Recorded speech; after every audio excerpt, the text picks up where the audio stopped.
জিবরাইল রে, তুমি সিদরাতুল মুনতাহায় আছো, এদিকে আমার বন্ধু ইব্রাহিমকে নমরুদ আগুনের মধ্যে ফেলে দিয়েছে।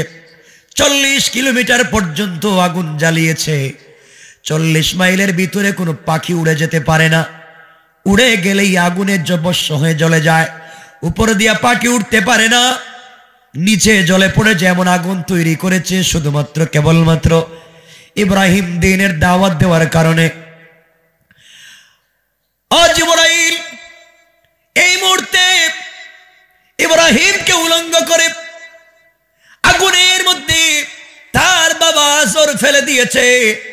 আজর ছিলেন তৎকালীন সময়ে নমরুদের বার্থ কন্ট্রোল পরিবার পরিকল্পনা মন্ত্রী। ইব্রাহিমের বাবা নমরুদ, ইব্রাহিমের বাবা আজর ছিলেন নমরুদের মন্ত্রণালয়ের পরিবার পরিকল্পনা মন্ত্রী।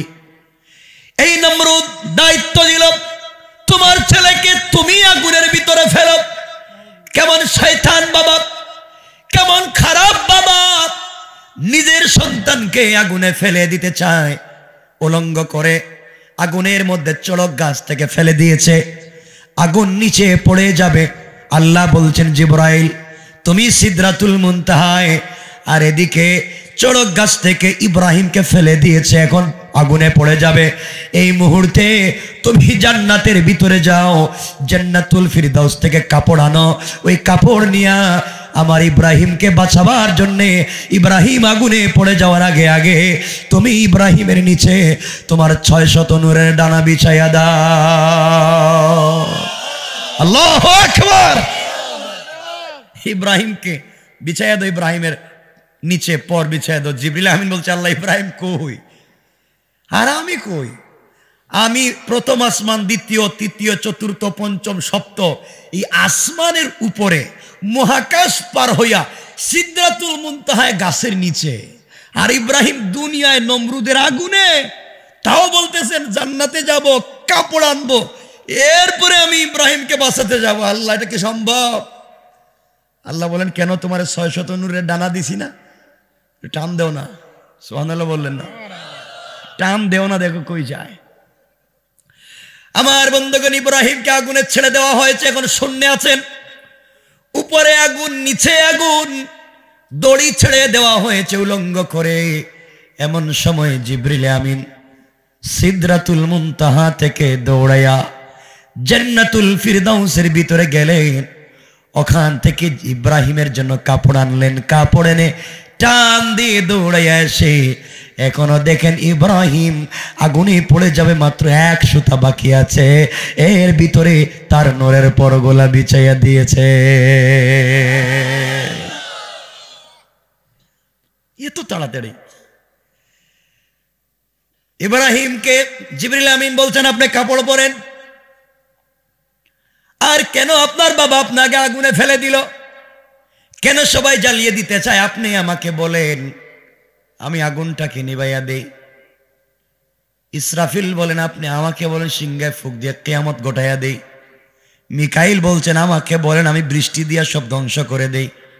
ইব্রাহিম বললেন ফেরেশতারা তোমরা সবাই আমাকে দেখো, আমার কষ্ট হচ্ছে, আমি যেই রবের জন্য আগুনের ভিতরে জাপ দিলাম সেই রব কি আমাকে দেখে না? তোমরা মনে করেছো আমার রব মনে হয় আমাকে দেখে না, আমি আমার রবের জন্য এত পাগল হয়েছি। একবার কেন নমরুদের 1,00,000 কোটি আগুনের ভিতরে কোটিবার যদি পড়তে হয়, রবকে এত ভালোবাসি, সব কিছু আমার রবের জন্য করতে রাজি। কোন সুবহানাল্লাহ। এই কথা শুনে আল্লাহ রব্বুল ইজ্জত ওয়াল জালাল আগুনকে ডাক দিয়ে বলেছেন, আগুন রে, আমার ইব্রাহিমকে কষ্ট দেওয়া যাবে না। আগুন তুমি আমার ইব্রাহিমের জন্য এয়ার কন্ডিশন হয়ে যাও, বেশি গরম থাকবে না, বেশি ঠান্ডা হবে না। বলতে দেরি হয়েছে, ইব্রাহিমের জন্য আগুন এয়ার কন্ডিশন হয়ে গিয়েছে। কোন সুবহানাল্লাহ, আল্লাহু আকবার। কিছুদিন পরে আগুন নিভছে। আগুন নিভে যাওয়ার পরে নমরুদে গান বাজনা নিয়া এক দল নিয়ে যাইতেছে। যাই ইব্রাহিম তো নাই, এর চামড়াও নাই, হাড্ডিও নাই, সব জ্বলে গেছে। ইব্রাহিম আগুনের ভিতরে বৈশা বৈশা আল্লাহ বলছেন, ও জিবরাইল, এখানে বৈশা কি করবো আমার ইব্রাহিম দীর্ঘদিন, তুমি এক কাজ করো, জান্নাতের যত দামি দামি ফল আছে ওগুলা নিয়া তুমি আমার ইব্রাহিমের কাছে বৈশা বৈশা গল্প করো আর খাওয়াও। রাস্তে কোন সুবহানাল্লাহ। ফুল বিছানা বানাইয়া দিয়েছেন কে? এ আল্লাহ এখনো আছেন না নাই? নমরুদ কে বলছে, কি রে শুধু ছাই দেখতেছি, ছালি, ইব্রাহিম তো নাই মনে হয়। আল্লাহ বলছেন, ইব্রাহিম আর নিচে থাকি আপনি একটু বাইরে। ইব্রাহিম ইসলাম বাইর হইছেন। নমরুদ কই, কি রে এটা আগুনের ভিতর থেকে কি বাইর হইল? কাপড়ও দেখি আছে। ইব্রাহিম বলছেন, আমার শরীরে কাপড় দেখতেছস? এটার নাম কি? Fire proof. এটার নাম কি? ফায়ার প্রুফ, বুলেট প্রুফ না, এটার নাম ফায়ার প্রুফ। এটা আগুনে জ্বালায় না, এমন কাপড় আল্লাহ আমাকে দিয়েছে। আমি কাপড়ের ভিতরে ছিলাম, আগুন আমাকেও জ্বালায় নাই, আমার কাপড়কেও জ্বালায় নাই। ইব্রাহিম বলছেন, নমরুদ এবার রেডি হয়ে যা, তোর উপরে খবর আছে। আল্লাহু আকবার বললেন না? এরপরে ইব্রাহিমকে নমরুদকে সাইজ করা হয়েছে কেমনে, এটা একটু লম্বা আলোচনা, একটু লম্বা, আমরা সেদিকে যেতেও চাই না। কষ্ট হচ্ছে না তো আপনাদের? একদিনের কথা বলছি। আমার মুসলমান বন্ধুগণ, গভীর মনোযোগ। 2 নাম্বার দিন আল্লাহ রাব্বুল ইজ্জতুল জালাল বলেন, জিবরাইল তুমি কোথায়? আয় আল্লাহ, আমি তো জান্নাতুল ফিরদাউসে ঘুরে বেড়াই। জিবরাইল একটু যাও না। আমার বন্ধু ইব্রাহিম স্বপ্নে দেখেছে তার ছেলে ইসমাইলকে কোরবানি করতেছে। মিনায় ছেলেকে নিয়ে গেছে, দৌড়াইয়া বাচ্চা ছেলেকে নিয়ে গেছে। ওখানে নিয়ে গিয়া আল্লাহু আকবার বলে শুয়াইয়া গলার মধ্যে ছুরি লাগাইয়া দিয়েছে। তুমি তাড়াতাড়ি জান্নাতে যাও, জান্নাত থেকে একটা দুম্বা নিবা, লোহার টুকরা নিয়ে যাও। লোহার টুকরা নিয়ে গিয়া ইব্রাহিম যেখানে ছুরি লাগিয়েছে ছুরির নিচে লোহার টুকরাটা বসাইয়া দিবা, আর ইসমাইলকে সরাইয়া দিবা। ওখানে দুম্বা দিয়ে কোরবানি যেন হয়ে যায়। ও আল্লাহ তাআলা, ইব্রাহিম কোথায়? ইব্রাহিম তো এখন আছে কই? মিনায়। ইব্রাহিম মিনায় ছেলেকে নিয়ে গিয়েছে। আয় আল্লাহ, আমি জান্নাতে এখান থেকে লোহার টুকরা নিব, আর ওখান থেকে দুম্বা নিব, এরপরে মিনায় যাব। ইব্রাহিম কি করেছে? ইব্রাহিম ইসমাইলকে বেঁধে আল্লাহু আকবার বলে গলায় ছুরি লাগাইয়া দিয়েছে। এর ভিতরেই তোমাকে পৌঁছে যাওয়া লাগবে, কোনো কথা বুঝতে চাই না, তুমি পৌঁছে যাও। হযরতে জিবরিল আমিন ওই সময় বলছেন, আল্লাহ তাআলা আপনি বললেই তো হয় যে কাটবে না, আপনি ছুরিকে বলে দেন ছুরি কাটিস না, তাহলে তো হয়ে যায়। আমরা তো কষ্ট করে গেলাম কি? আল্লাহ বললেন, জিবরাইল রে, আমার ইব্রাহিম স্বপ্নে দেখেছে তার সন্তানের গলায় ছুরি লাগাইয়া টানতেছে, গসাইতেছে। কাটছে কি কাটছে না স্বপ্নে দেখে নাই, গসাইতে দেখছে। কিন্তু আমার ইব্রাহিম গসাইতে দেখেছে। এতটুকুন পর্যন্ত স্বপ্নকে বাস্তবায়ন করতে হবে, কারণ নবীদের স্বপ্ন মিথ্যা হতে পারে না। কিন্তু গসাইতে গেলে নবী হও আর অলি হও, গলা তো কাটবেই। কথা বলে না কেন? না কাটবে না মনে হয়? না কাটবে? কাটবে, গোসাইলে কাটবে। এই জন্য তুমি একটা লোহার টুকরা নিয়ে যাও। কয় আল্লাহ, কতটুকুন বলছে? কয় আল্লাহু আক বলে ফেলছে, শুধু বার বাকি রয়েছে। আল্লাহ আল্লাহু আক বলছে, বার বলতে আর 1 সেকেন্ডের 1 কোটি ভাগের 1 ভাগ লাগবে না। এর ভিতরে আল্লাহ কয় তো কথা বলে লাভ কি? তাড়াতাড়ি যাও। জিবরিল আমিন বলেন, ওই সময় আমি আমার 600 নূরের ডানা দিয়া এত শক্তি নিয়ে টান দিলাম, টান দিয়া জান্নাত থেকে লোহার টুকরা নিয়া দম্বা নিয়া টান দিয়া মিনার প্রান্তরে গিয়া দেখি আল্লাহু আক যে বলছিল বার এখনো শুরু করে নাই, এর ভিতরে তার ছুরির নিচে লোহা বসাইয়া দিয়েছি। আল্লাহু আকবার। কেমন জিনিস জিবরিল আমিন, বুঝতেছেন আপনারা? কষ্ট হচ্ছে মনে হইতেছে আপনাদের? পানির ফুটা তো পড়তেছে আমার উপরেও আপনাদের উপরে, এরপরও যাইতেছেন। আপনারা গেলেই তুমি রেখে দিতেন। আমার বন্ধুগণ, কয়টা বলছি? 3 নাম্বার জিবরাইল বলেন, হঠাৎ করে আল্লাহ আমাকে বলছেন, জিবরাইল কোথায়? আমি বললাম, আল্লাহ তাআলা তুমি যে মাঠ বলছিলি, মাসজিদ নামক মাঠ থেকে ঘুরাইতেছি, কুল কিনারা তো এমনি পাই না। আল্লাহ বলেন, জিবরাইল একটা কাজ করো, আল্লাহ আমি কি করব? আমার এক বন্ধুর নাম হলো ইয়াকুব, তার ছেলের নাম ইউসুফ। এই ইউসুফকে তার 10 ভাই মিলে উলঙ্গ করে কূপে ছেড়ে দিয়েছে। কোথায়? কূপের ভিতরে ছেড়ে দিয়েছে। আল্লাহ হাতে না ছাড়ছে, ছেড়ে দিছে। কূপের নিচে সাপ আছে, বিচ্ছু আছে, পাথর আছে। আমার ইউসুফ যদি পড়ে যায় হাত পা ভেঙে যাবে। হাত থেকে তো ছেড়ে দিয়েছে, তুমি এর ভিতরে পৌঁছে যাও। আল্লাহ কোথায় যাব? দুনিয়ায় মিশরের আশেপাশে যাও। আয় আল্লাহ তাআলা এত দূর থেকে এত তাড়াতাড়ি, আল্লাহ বলেন তাড়াতাড়ি চলে যাও। 10 ভাই তো হাত থেকে ছেড়ে দিয়েছে, এখন নিচে পড়ে যাবে। তাড়াতাড়ি নিচে পড়ে যাওয়ার আগে আগে আমার ইউসুফের জন্য তুমি তোমার নূরের পাখা বিছাইয়া দাও। জিবরিল আমিন বলেন আমি দৌড় দিলাম, 6000 নূরের ডানা দিয়া এক টান দিয়েছি। এক টান দিয়ে কূপের কাছে এসে আমি দেখতে পাই ইউসুফ নবী কূপের নিচে পৌঁছে যাচ্ছে। পাথরে পড়ে যাবে, মাত্র 1 সুতা বাকি আছে। এই সময়ের ভিতরে আমি আমার নূরের পরগুলা বিছাইয়া দিয়েছি। সুবহানাল্লাহ পড়েন, জোরে পড়েন সুবহান।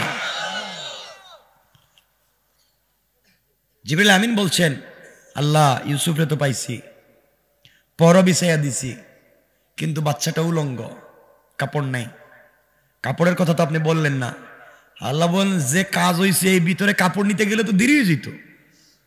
আল্লাহ আমি এই ছেলেটা উলঙ্গ, আমি কি করব? কয় ও জিবরাইল আমার ইউসুফের গলায় অথবা হাতে একটু চেক করো তো। আল্লাহ কেন? দেখো তাবিজের মতো কবজের মতো কোনো জিনিস দেখা যায়নি। মানে এর অর্থ এটা নয় যে আমি তাবিজের ওয়াজ করতেছি, মনে করেন না আবার যে হুজুর মানে তাবিজের পক্ষে ওয়াজ করতেছে। মানে তাবিজ দেয় তো, মানে ওনার বিপক্ষে বলতেছি না, মানে হারাম তাবিজ দেওয়া হারাম। হাদিস বুখারীর হাদিস, মানে আল্লাকা তামিমাতান ফাকাদ আশরাকা, যারা তাবিজ কবজ দিয়া গুণ করে জাদু টুনা করে হারাম, জান্নাতে যাবে না। যে ইমাম তাবিজ কবজ করে জাদু টুনা করবে এই ইমামের পিছনে নামাজ হারাম। ওরা যত সময় চৌকে দেখা যায় তত সময় পিটাইবেন। কথা কোন? জাদু টুনা হালাল না হারাম? কোরআন সুন্নাহর কথা তো বলি নাই। কোরআন সুন্নাহ থেকে যদি কেউ আমল দেয় আমার আপত্তি নেই। যে ভাই দেয়, বহুত দেয়, দেননি এখন আপনি? খুব ভালো করে এগুলো শোনেন, কষ্ট হচ্ছে না তো আপনাদের? যাই হোক, জিবরিল আমিন বলছেন আল্লাহ পাইছি কবজের মতো ছোট, এই তো ছোট, এই যে এতটুকু। আল্লাহ এর ভিতরে কি? আল্লাহ বলছেন জিবরাইল এর ভিতরে একটা পাঞ্জাবি আছে। সুবহানাল্লাহ বললেন না? কই এত বড় কবজের ভিতরে আবার কেমনে পাঞ্জাবি ঢুকে? এটা তো একটা সুতাও ঢুকবে না, চুলও ঢুকবে না, এত ছোট। আল্লাহ বলেন ও জিবরাইল এগুলো সব আমি পারি। সুবহানাল্লাহ বললেন না? তুমি কবজের মুখটা খোলো না, দেখো একটা পাঞ্জাবি আছে। আল্লাহ এটা তো সুতার মতো দেখা যায়, টান দেও। জিবরাইল বলেন আমি টান দেই বড় হয়, টান দেই বড় হয়। হইতে হইতে পুরো এক সেট পাঞ্জাবি হয়ে গিয়েছে। আল্লাহু আকবার। জিবরাইল বলেন আমি এগুলা দিলাম, বললাম ইউসুফ এগুলা পড়ো। আল্লাহরে জিগেলাম আল্লাহ এটা কুত্তি গাইলো। আল্লাহ বলেন ও জিবরাইল, ওই যে ইব্রাহিমের জন্য নিয়ে গেছিলা, ইব্রাহিমকে যখন নমরুদের আগুনে ফেলে দেওয়া হয়েছিল, ওই যে পাঞ্জাবি নিয়ে গেছিল ওইটার দুনিয়া আনি নাই। ইব্রাহিম আলাইহিস সালাম ওইটাকে সিস্টেম করে নিজের ছেলে ইসহাককে দিয়েছিলেন বরকতের জন্য। ইসহাক নিজের ছেলে ইয়াকুবকে দিয়েছিলেন বরকতের জন্য, আর ইয়াকুব বরকতের জন্য নিজের ছেলে ইউসুফকে দিয়েছিলেন। সুবহানাল্লাহ। আমার বন্ধুগণ, এবার জিবরাইল বলছেন ইউসুফকে, ইউসুফ তোমাকে উলঙ্গ করছে কারা? আমার 10 ভাই। কেন ভাই তোমাকে উলঙ্গ করছে কেন? আমার আব্বা, আমি ছোট তো, আমাকে ভালোবাসে, কুলে নেয়, আদর করে, বেশি খাওয়ায়।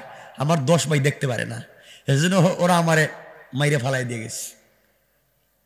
এমন ভাই আসেনি বাংলাদেশে? কথা বলেন না কেন? এই 10 ভাই ইউসুফকে গর্তে ফেলে দিয়া যাওয়ার সময় ইউসুফের শরীর থেকে যে জামা খুলেছিল, রাস্তায় গিয়ে একটা ছাগল জবাই করে ছাগলের রক্ত দিয়া পুরা পাঞ্জাবিরে লাল করে বাবার কাছে গিয়ে কাঁদতেছে আর বলতেছে, আব্বা আমার বাইরে বাঘে খাইছে। আল্লাহ কোরআনে বলছেন বিদামিন কাযিবিন, মিথ্যা রক্ত নিয়ে গেছে। ইয়াকুব বললেন বাঘে খাইছে? ওহা আব্বাই দেখেন তো কাঁদতেছে, 10 ভাই গুল হইয়া বাপরে মধ্যখানে ঢুকাইছে আর কাঁদতেছে, আব্বা ছোট বাইরে বাঘে খাইছে, আমরা বহুত মারামারি করছি বাঘের সঙ্গে, পারি নাই। এই দেখেন পাঞ্জাবি নিয়ে আসছি, রক্তে লাল। ইয়াকুব বলেন পাঞ্জাবিটা দেখি। তিনি দেখলেন, দেখেন পাঞ্জাবিতে কোনো জায়গায় আঁচড়ও নাই, দাগও নাই, ছিঁড়াও নাই। বলে না হারে বাঘ, তুমি এত শিক্ষিত বাঘ, আমার ইউসুফ রে পাঞ্জাবির ভিতর থেকে বাইর করে খাইলা, কিন্তু পাঞ্জাবিটা ছিঁড়লা না। সুবহানাল্লাহ বললেন না? আমার ইউসুফকে পাঞ্জাবির ভিতর থেকে বের করে খাইছো, পাঞ্জাবি থেকে ঠিক মতো আছে। এর অর্থ হলো চুর ডাকাত যত বড় শিক্ষিত চুরি হোক, যাওয়ার সময় কিছু আলামত রাইখা যায়। কথা বলেন না কেন? মার্ডার কেসের আসামি যত বড় শিক্ষিত হোক, যাওয়ার সময় একটা ভুল করবেই। কথা বলেন না কেন? এই 10 ভাই মিলে একটা মার্ডার করছে, একটা ভুল কইরা গেছে। এরা চিন্তা করে কি রে, এত বড় কাজ করলাম, বকরি দৌড়াইয়া ধরলাম, জবাই করে রক্ত লাগাইলাম, মাগার পাঞ্জাবিটা ছিড়লাম না কেমনে? কৌশল করেছেন কে? আল্লাহ। এই কৌশল করেছেন কে? আল্লাহ। ভালো রেখেছেন কে? আমার আল্লাহ কোরআনে কারীমের ভিতরে বললেন ওয়া মাকারু ওয়া মাকারাল্লাহ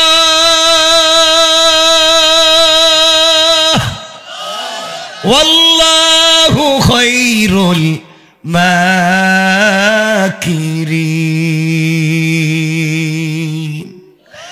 আল্লাহ রাব্বুল ইজ্জত ওয়াল জালাল বললেন, তোমরা দিনকে মুছে দেওয়ার জন্য, সত্যকে দাবিয়ে রাখবার জন্য যত কৌশল করো না কেন, তোমাদের কৌশল তোমরা জানো না, আমি আল্লাহর কৌশল তোমাদের চাইতে আরো বড়। কোন সুবহানাল্লাহ।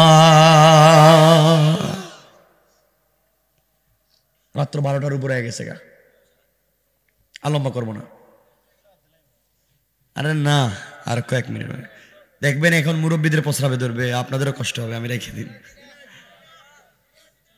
আরে না, শুনেন না কথা কিছু। ফজরের নামাজে তো আমি মসজিদে গিয়ে খবর নেবে, শুধু মুয়াজ্জিন আর ইমাম সাহেব, কেউ নাই, কেউ যায় না। শোনেন, কয়টা বলছি? বাকি আছে কয়টা? একটা। ওইটা বলে আলোচনা সংক্ষেপ করব। আলোচনা ছিল লম্বা। আমি বলছিলাম আপনাদেরকে এগুলা বলার পরে, এতক্ষণ তো জিব্রাইলের ক্ষমতা দেখাচ্ছি, এতক্ষণ তো জিব্রাইলের ক্ষমতা। এরপরে জিব্রাইল যে মাঠে গেছিলেন, এই মাঠ কোন জান্নাতে? এই জান্নাতের কথা বলতাম চাইছিলাম, এটা না মনে আছে আপনাদের? বলছিলাম এই মাঠটা কোন জান্নাতে, আমরা ওখানে যাব, কিন্তু এর আগেই তো সময় শেষ।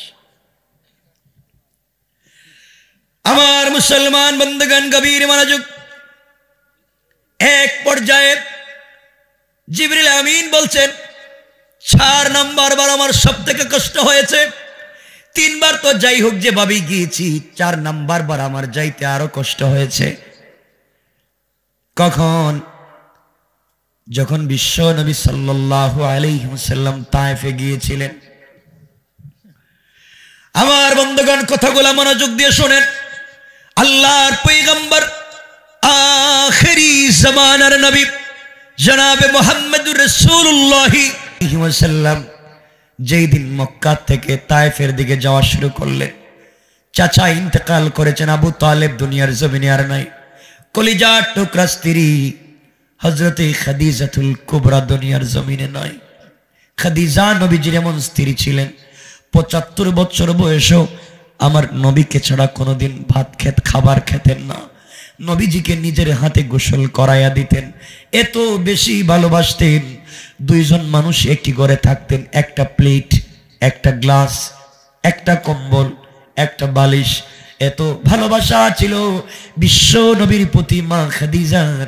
তিনি বলেন, নবীজি সারা রাত সারাদিন বাহিরে দিনের দাওয়াত দিতে থাকেন, যতক্ষণ পর্যন্ত স্বামী ঘরে না আসে ততক্ষণ পর্যন্ত আমি খাদিজা মুখে কোনো খাবার দেই না। খাদিজা বলছেন, আমাদের মা খাদিজাতুল কুবরা বলছেন, আমার স্বামী দিনের দাওয়াত নিয়ে যখন বাহিরে থাকেন, আমি কোনোদিন বিছানার সঙ্গে পিঠ লাগাইয়া ঘুমাই না, দরজার সঙ্গে দাঁড়িয়ে থাকি, কখন জানি আমার স্বামী দিনের দাওয়াত দিয়া কষ্ট করে ঘরে আসবেন। খাদিজা বলে ডাক দিলে যদি কষ্ট হয়ে যায় মনে ব্যথা লাগবে, এই জন্যে আমি ঘুমাই না, সারা রাত্র দরজায় দাঁড়াইয়া থাকি। ঘরে আসার পরে স্বামীর কপালে চুম্বন দিয়ে মুস্কি হাসি, যেন সারা দিনের কষ্ট আমার চেহারার দিকে তাকাইয়া স্বামী ভুলে যায়। আল্লাহু আকবার বলে।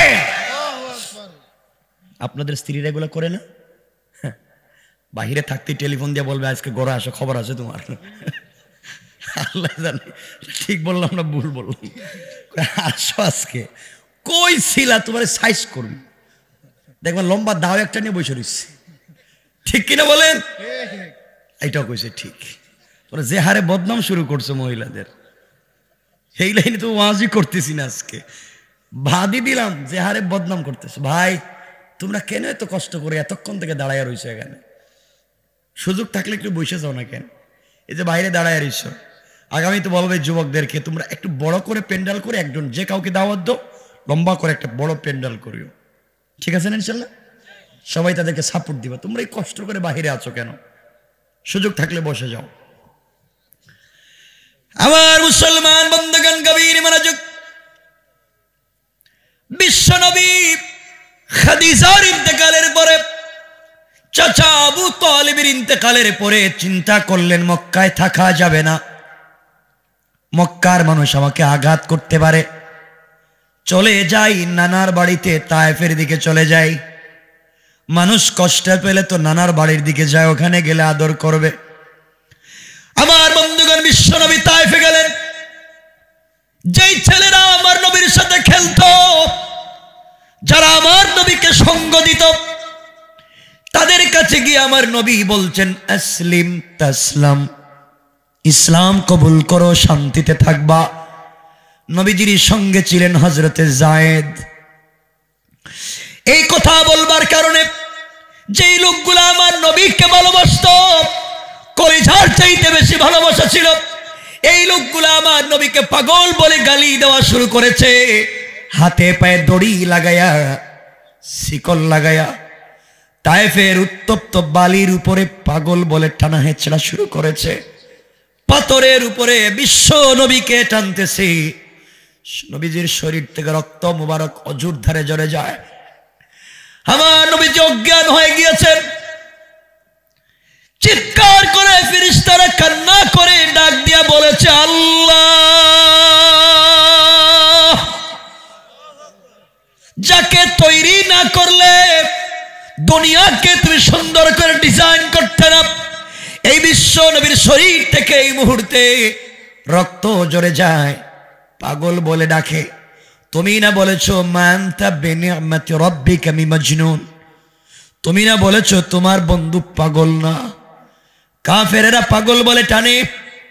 আমার নবী 3 জায়গায় অজ্ঞান হয়ে পড়ে গেলেন, জ্ঞান ফিরে না। জ্ঞান যখন ফিরে উঠে দাঁড়াতে চান, দাঁড়াতে পারেন না, তাকে আরো পিঠায় আরো মারে। আমার নবীকে আঘাত করেছে। আমাদের মা আয়েশা সিদ্দিকা আমার নবীকে নিজের হাতে গোসল করাইয়া দিতেন। মাঝে মাঝে চোখের পানি ছেড়ে বলতেন, কলিজার টুকরা স্বামী রে, তোমার মনে হয় জীবনে বসন্ত রোগ হয়েছিল। নবীজি বলছেন, কেন রে আয়েশা? আয়েশা বলছেন, ইয়া রাসূলুল্লাহ, যখন আপনাকে গোসল করাই পিঠের কাপড়গুলো ফেলে দেই, তখন পিঠের মধ্যে বসন্তের কালো কালো দাগ দেখা যায়। আমার নবী বলছেন, আয়েশা রে, আমার জীবনে কোনোদিন বসন্ত রোগ হয় নাই। যেই নবীর শরীরে মশা মাছি বসাকে আল্লাহ হারাম করে দিয়েছে, আমি যখন তায়েফে গিয়েছিলাম, তায়েফের মানুষ আমাকে পাথর দিয়ে যে আঘাত করেছে, আজকে পাথর নাই, আঘাত নাই, কিন্তু ওই সময়কার আঘাতের দাগগুলা রয়ে গিয়েছে। কিয়ামতের দিনে আল্লাহকে কাপড় উঠে দেখাবো আর বলবো, আল্লাহ তোমার দিনের জন্য আমার পিঠের দিকে তাকাইয়া দেখো কত পাথরের আঘাত আছে। এই আঘাতের বিনিময়ে হলো তুমি আমার উম্মত গুলাকে আজকের দিনে মাফ করে দাও। আমার বন্ধুগণ, এক পর্যায়ে আল্লাহর নবী 3 জায়গায় যখন অজ্ঞান হয়ে গেলেন, জ্ঞান ফেরার পরে সারাদিন নবীজিকে আঘাত করা হয়েছে, কষ্ট দেওয়া হয়েছে। জ্ঞান যখন ফিরেছে, হযরতে যায়েদ আমার নবীকে ধরে ধরে একটা গাছের গোড়ায় বসাইছেন। নবীজির মুখটা শুকায় গিয়েছে, চোখ থেকে পানি পড়তেছে, শরীরে দাগ আর রক্ত ঝরতেছে। যায়েদকে ডাক দিয়া বলছেন, যায়েদ, তোমার কাছে যদি কোনো কাপড় থাকে ওই কাপড় দিয়ে আমার বডির রক্তগুলাকে মুছে দাও। হযরতে যায়েদ কাপড় দিয়ে রক্তগুলাকে মুছতে লাগলেন। একবার যায়েদ বলছেন, ইয়া রাসূলুল্লাহ, আমার কাছে আর কোনো কাপড় নাই, সব ভিজে গেছে আপনার রক্তে। নবীজি বললেন, যায়েদ রে, তোমার পরনের কাপড় খুলে আমার রক্তগুলা মুছে দাও। এত বেশি রক্ত বের হয়েছে, হযরতে যায়েদ কাপড় খুলে রক্ত মুছে দিলেন। এবার বলছেন, ইয়া রাসূলুল্লাহ, আর আমার কাছে কোনো কাপড় নাই, কিন্তু শরীরের রক্ত তো বন্ধ হয় না। নবীজি এবার রক্তগুলাকে নিজের হাত দিয়া নিজের শরীরে মালিশ করতে লাগলেন। যায়েদ বলছেন, ওগো পয়গম্বরে আরবি, আপনি কেন নিজের শরীরে রক্তগুলাকে মালিশ করে দিচ্ছেন? রক্ত মালিশ করলে তো ভিতরে ঢুকবে না, কেন এত কষ্ট করে রক্তগুলাকে মালিশ করেন? আমার নবী ডেকে ডেকে বলেন, যায়েদ রে, এই জন্যে আমি রক্তগুলা মালিশ করি, আমি জানি আমার বডির রক্ত বের হওয়া ভিতরে ঢুকবে না। তায়েফের মানুষ তো আমাকে চিনে নাই, না চিনে আমাকে আঘাত করেছে, কিন্তু তায়েফের মাটি তো আমাকে চিনতে ভুল করবে না। 1 ফোঁটা রক্ত যদি তায়েফের মাটিতে আমার শরীর থেকে পড়ে যায়, তায়েফের মাটি আমার রক্তের লোড নিতে পারবে না, সাথে সাথে ভূমিকম্প শুরু হয়ে যাবে, আল্লাহ সাথে সাথে কিয়ামত ঘটাইয়া দিবেন। এই জন্য রক্তগুলা মুছতেছি, যেন 1 ফোঁটা রক্ত জমিনে না পড়ে যায়। আর জোরে পড়েন না সুবহানাল্লাহ। জিবরিল আমিন বলছেন, ইয়া রাসূলুল্লাহ, আমাকে বলেন 2 পাহাড় একত্রিত করে চাপা দিয়ে মাইরা ফেলাই। নবীজি বললেন, জিবরাইল নারি। ইসরাফিল বলছেন, পয়গম্বর আমাকে আপনি বলুন, আমি সিংহায় ফুৎকার করে ধ্বংস করে দেই। মিকাইল বলছেন, আমাকে বলুন, শিলা বৃষ্টি দিয়ে ধ্বংস করে দিই। আমার নবী রক্তগুলা মুছতেছেন আর বলছেন, না না, ওরা হয়তো আমাকে চিনে নাই, জানে নাই, আমাকে আঘাত করেছে, আমাকে কষ্ট দিয়েছে। আমি রাসূল সকল নির্যাতন আর কষ্ট ভুলে গিয়া সবাইকে মাফ করে দিলাম, যেন তারা আমাকে কষ্ট দিল এমন একদিন আসবে তাদের সন্তানেরা আমার দ্বীনের জন্য জীবন দিতে রাজি হয়ে যাবে। এদেরকে মেরে ফেললে এদের সন্তান তো আসবে না। নবীজি হাত উঠাইয়া দোয়া করে বললেন, আল্লাহুম্মা গফির লিকওমি ফাইন্নাহুম লা ইয়ালামুন। আল্লাহ তাআলা, আয় আল্লাহ তাআলা, এই মুহূর্তে তুমি তাদেরকে মাফ করে দাও, আমার জাতি আমাকে চিনতে পারে নাই, বুঝতে পারে নাই। আল্লাহ তাআলা, তারা যদি আমাকে এই মুহূর্তে না চিনে আঘাত করে থাকে, ধ্বংস হয়ে যাবে, ধ্বংস হয়ে যাবে। এই জন্য আল্লাহ তাআলার কাছে আমি দোয়া করেছি, আল্লাহ যেন তাদেরকে মাফ করে দেয়। আমার বন্ধুগণ, এমন সময়ে হঠাৎ করে রাসূল শরীরের রক্তগুলা মুছলেন।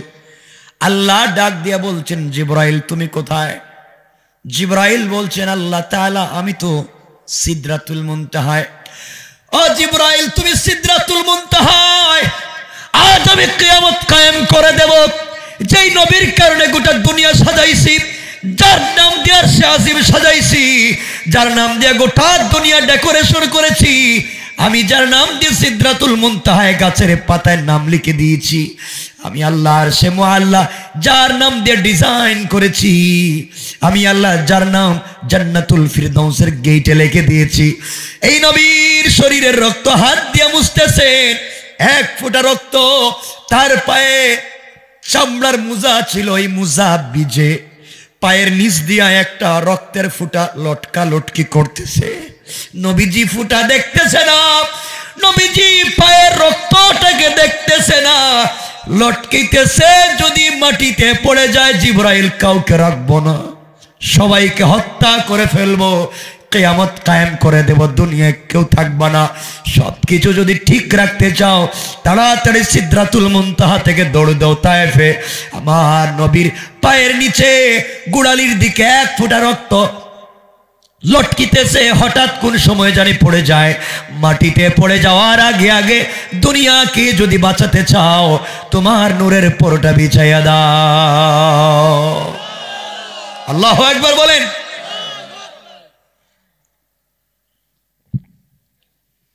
আমার বন্ধুগণ,